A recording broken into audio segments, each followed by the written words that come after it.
Greetings all. Welcome to Black Conscious Nation, The Awakening. I want to welcome you again to this YouTube channel where we desire to elevate the Black diaspora in the Americas. Today we have this topic called Respect the Dead.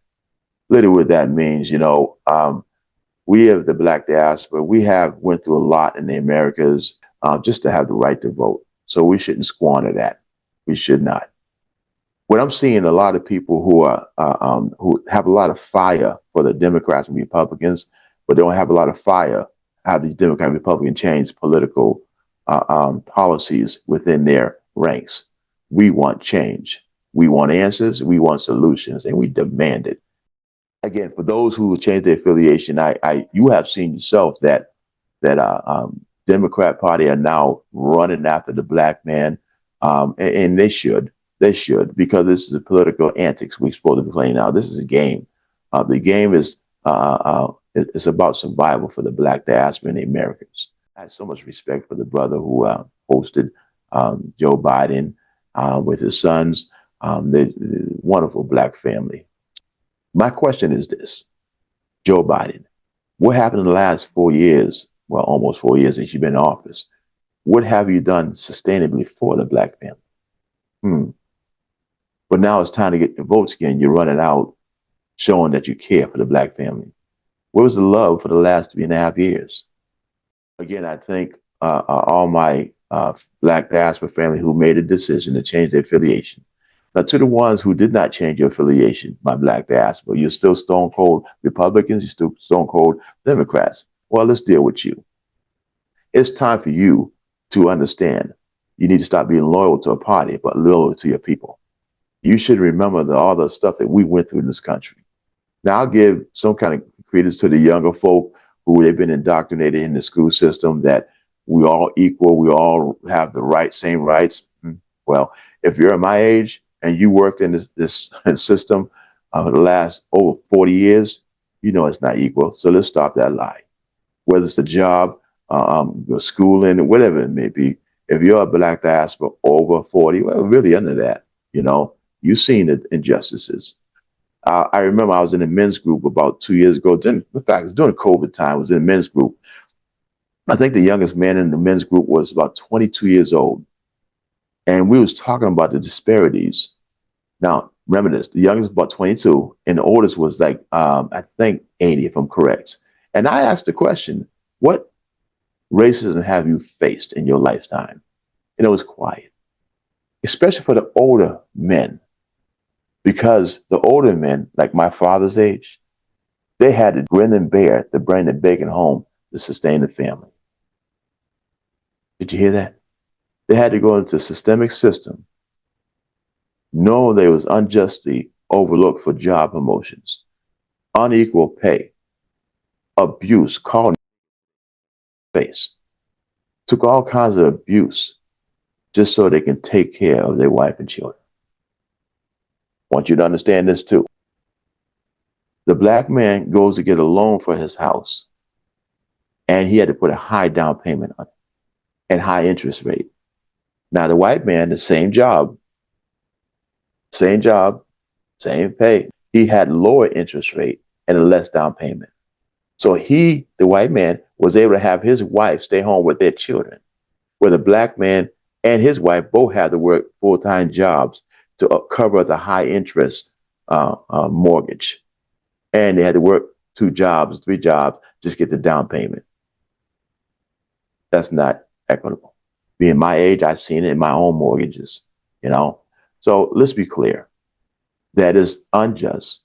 We need change. Now, let's talk about the qualified immunity. What is qualified immunity? Hold on.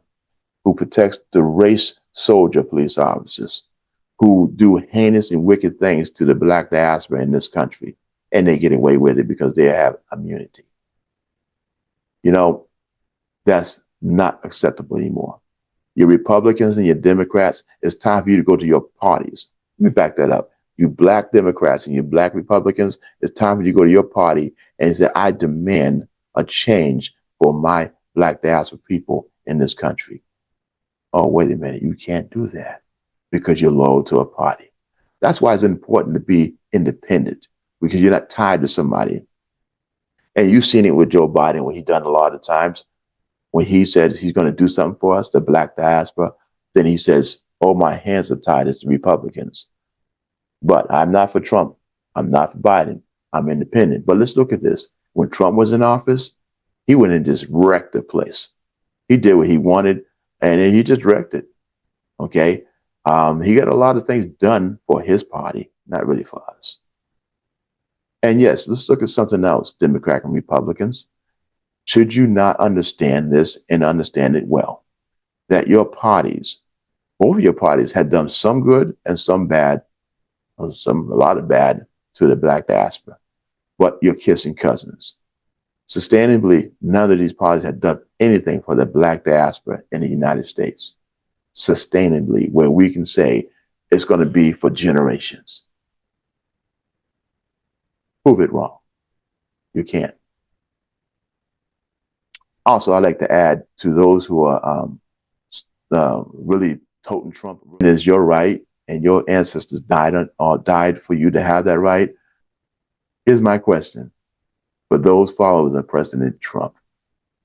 What policy has President Trump say he will give the black diaspora in this country?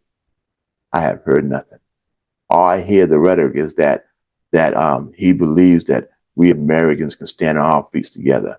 We Americans, it is the Democrats who made our cities and so desolate and so this, that, and the other. Yeah, there's some truth to that, but it's not Democrat. It's the human heart. It's wicked, and who can know it? So we got to understand. I think without a doubt, we're being played on both sides. We got to stand up and stop being pawns for the Republican Democrats. Stop it. Your ancestors are turning over right now. Respect the dead.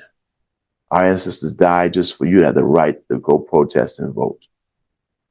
Now back to President Trump. He toasts a lot of stuff, but he has no fire for the black diaspora. What has he promised us? I hear him talking about the border. I hear him talking about when he gets out, he's going to start doing all these wonderful things.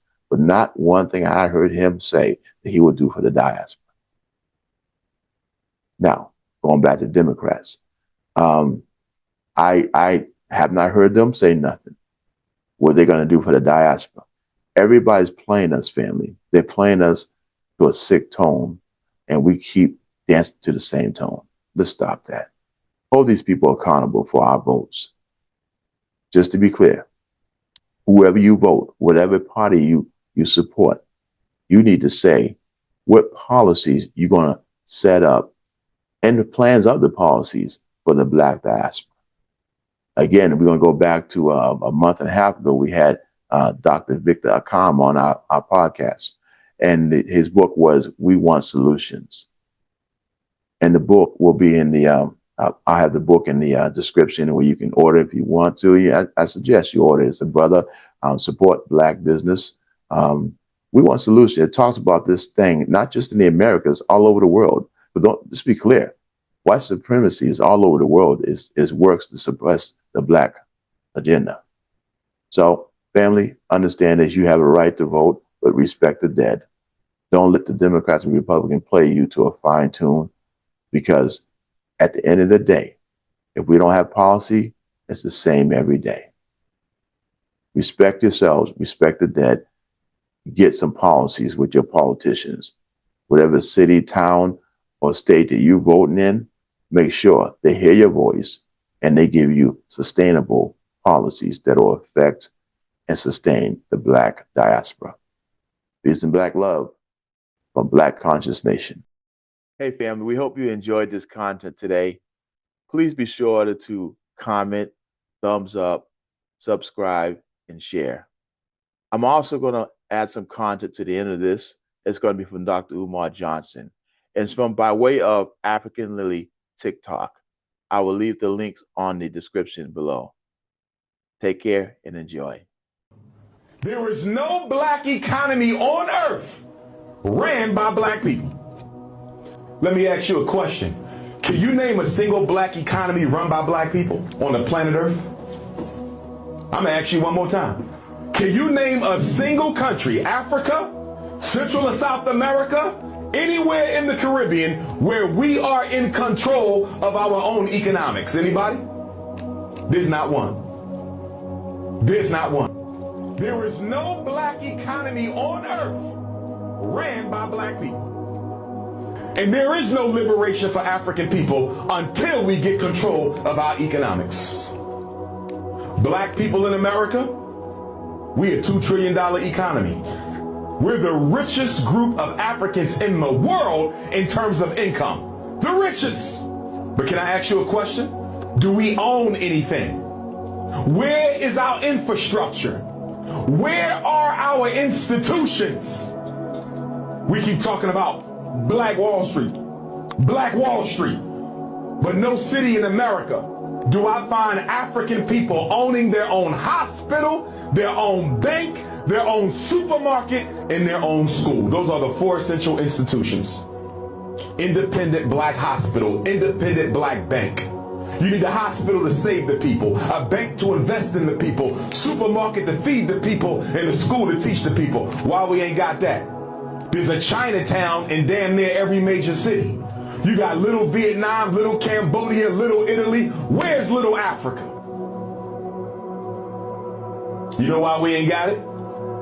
Because something slavery did to the black man and woman. I don't care if your ancestors was enslaved in Cuba. I don't care if your ancestors was enslaved in Brazil, enslaved in North Philadelphia. Slavery stole from African people the desire. And I want you young people to hear me, because you are the generation that is supposed to fix this. Slavery stole from African people the natural, God-given desire to control your own destiny. Do you realize we're the only people not concerned about controlling our own community? We're the only people not concerned about controlling our own destiny.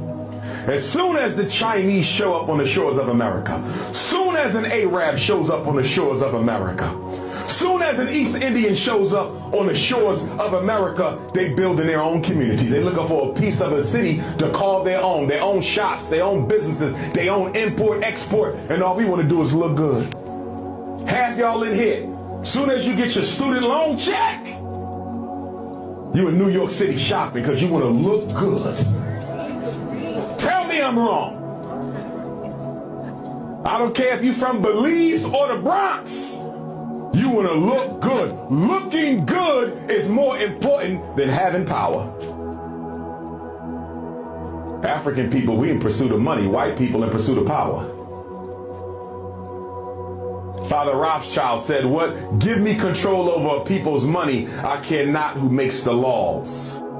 Give me control over people's money. I care not who makes the laws. We chasing money. Money don't make a difference. Look at all the black entertainers we got. Look at all the athletes and entertainers we got. All that money, and don't use none of it for the benefit of African people. They might give out some turkeys for Thanksgiving. Who the hell need another turkey? You worth $500 million, and the best you can do for the black community is some stale-ass turkeys. Some sneakers. Another playground dedication. That ain't what we need. We need institutions and industries, brothers and sisters.